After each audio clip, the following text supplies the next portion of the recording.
En Internet han surgido cientos de teorías con respecto a los ovnis, los alienígenas, las conspiraciones, el orden mundial, las religiones y un montón de casos que llaman nuestra atención.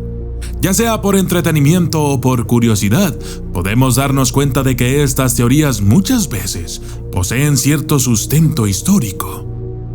Hoy hablaremos de unos seres que son descritos como alienígenas ancestrales con vastos conocimientos. Según los conocedores del tema, son semidioses de la famosa y legendaria Tierra del Viento del Norte. Estos seres tenían grandes capacidades físicas, habilidades mentales y, de acuerdo a las evidencias, su origen sería extraterrestre.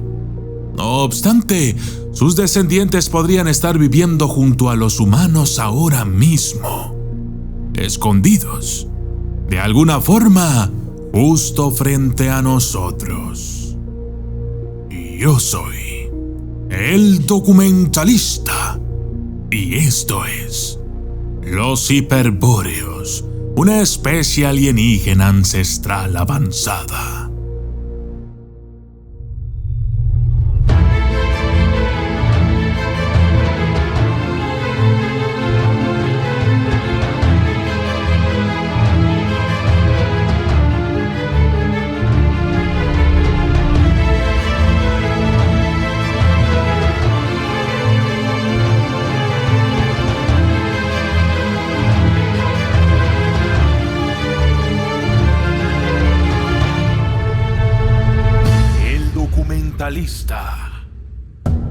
Hiperbórea es una tierra de la mitología griega.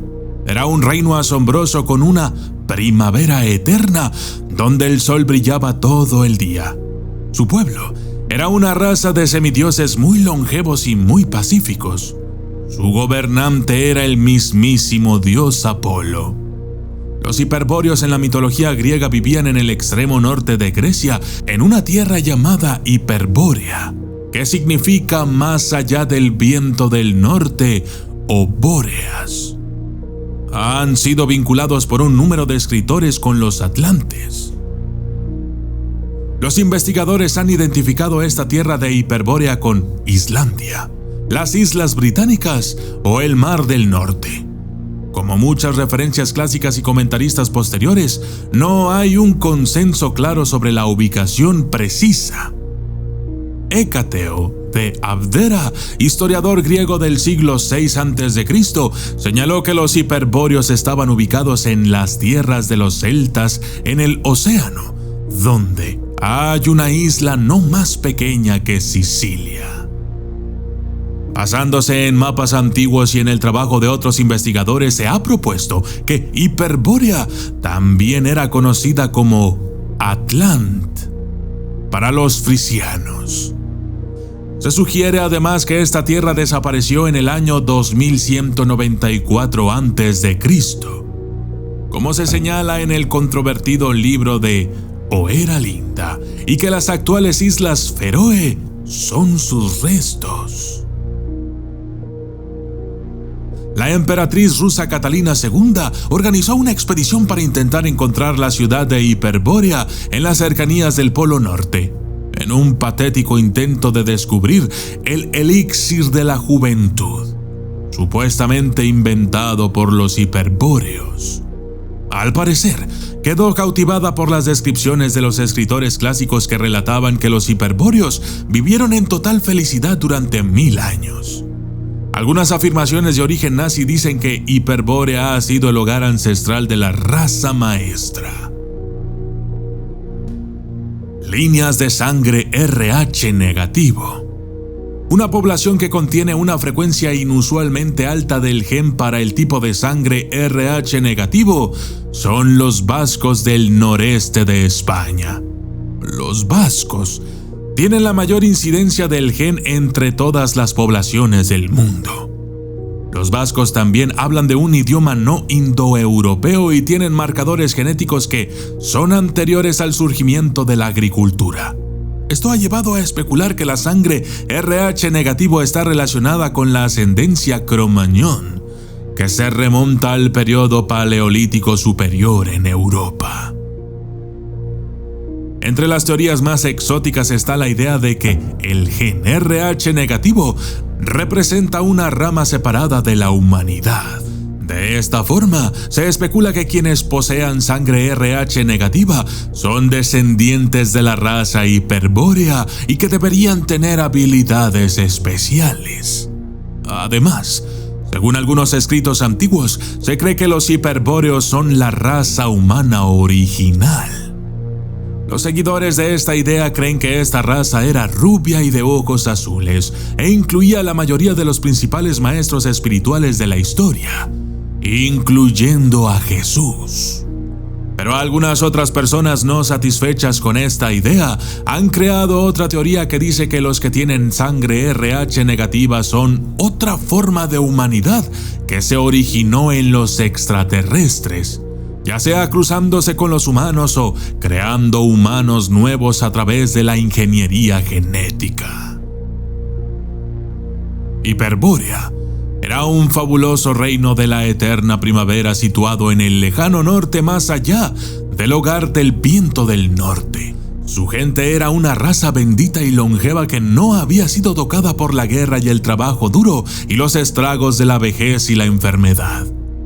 Se describía normalmente como una tierra continental que limitaba al norte con el gran río Okeanos, que se mueve sobre la tierra, y al sur con los picos de las legendarias montañas de Riparión.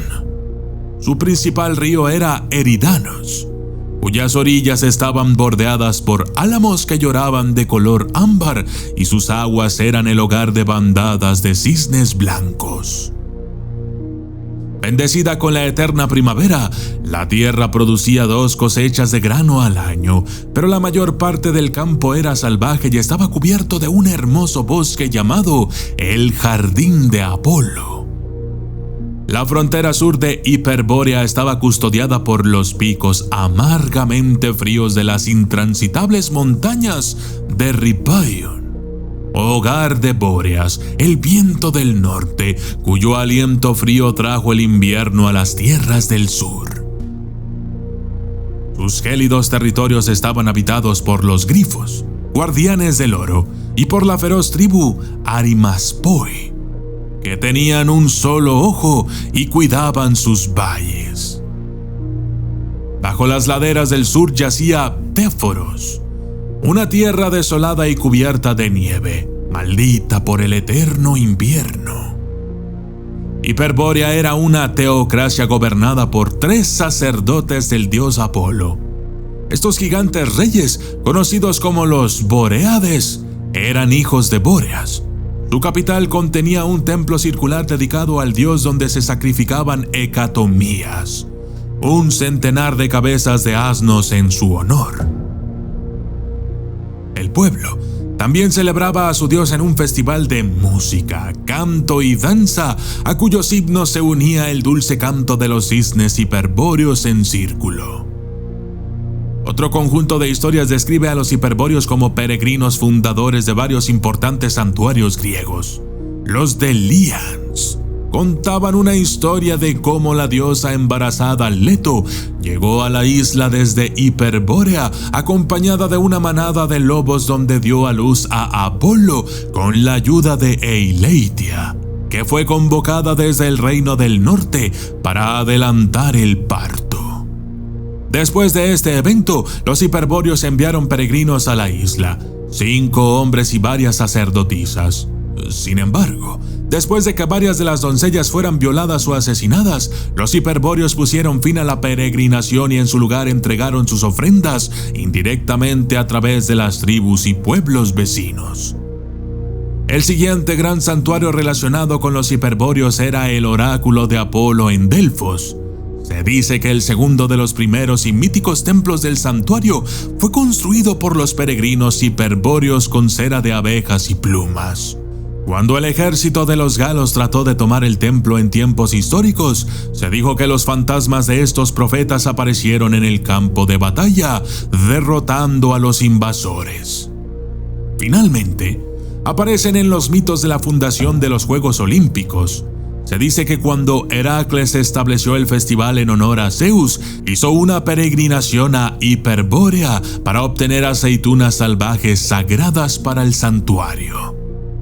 El profeta más famoso de los hiperbóreos fue probablemente Avaris, a quien el dios Apolo le dio una flecha mágica con la que voló por todo el mundo haciendo milagros. Algunos dicen que esta flecha fue la que se utilizó para matar a los cíclopes, que estaban escondidos bajo una montaña en Hiperbórea. Al parecer, estos seres muy parecidos a los humanos desaparecieron sin dejar muchos rastros. Nadie sabe a dónde fueron ni por qué se fueron, simplemente son una incógnita. Pero muchos especulan que viven entre nosotros, esperando el momento de darse a conocer, o que viajaron hacia las estrellas en busca de un nuevo mundo, que descubrieron la forma de viajar en el tiempo, o que simplemente evolucionaron en formas de vida mucho más inteligentes que la nuestra. ¿Y tú? ¿Qué piensas al respecto? Déjame tu opinión en los comentarios. Yo soy el documentalista y esto fue Los Hiperbóreos, una especie alienígena ancestral avanzada.